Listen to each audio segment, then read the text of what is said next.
Your fans are absolutely incredible. They are so loyal. Bryan, you say that you got one fan letter that really stood out. Of all the fan letters. We were talking about that, and I said, I'm going to bring this fan letter with me. Can I read it to you? Yes, you may. All right, so this is an honest-to-goodness fan letter. It came to me. It says, Dear Bryan Cranston, let me preface this letter by saying I have a master's degree in psychology, and I have never been diagnosed with any psychotic disorder.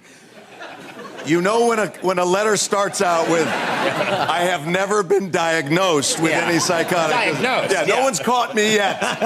So, I am writing to you because I have been holed up in my apartment for 2 days and nights watching all seasons of your show.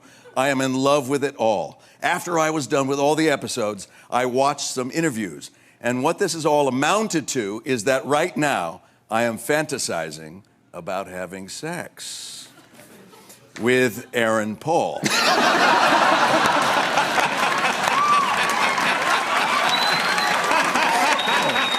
Yes.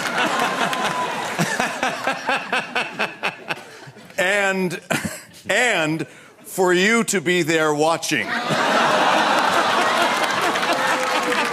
Swear to God. It's a true, yeah. What are you doing in this scenario? It says, I am not sure what your role would be. But I think I want you there. Nice. He's giving you some leeway. Yeah. It's up to you. You'll figure it out. Did you say he's giving me some leeway? Yeah. Is it a he or a she? It's a she. Oh, I thought it was a he the whole time. No, it's a she. It is a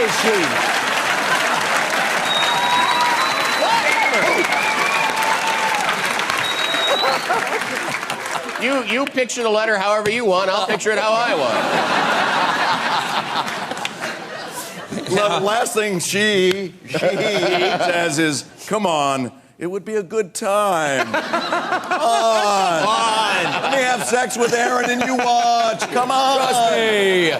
Now, I have to bring this up. There are so many finale theories. There's actually a theory for the finale that Walt's in the witness protection program. He gets a new family. He changes his name to Hal, and it's the prequel to Malcolm in the Middle.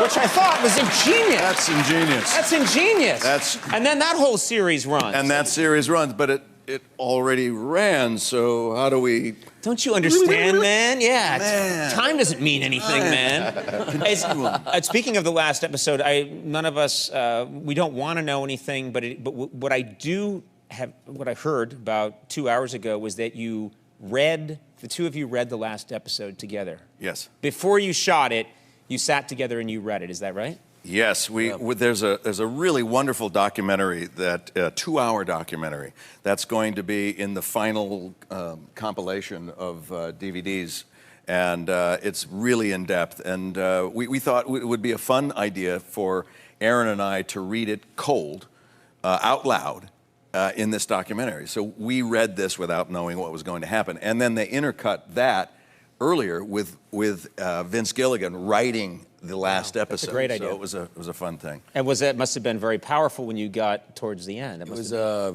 very emotional experience, I think. I mean, for us, for sure. I mean, when he said, when he read out loud, end of series, there was probably a good 10, 15 second. We were just sitting quietly going, wow, we're never going to read another first episode again. It's over. Yeah. Thanks for bringing that up, Coco. I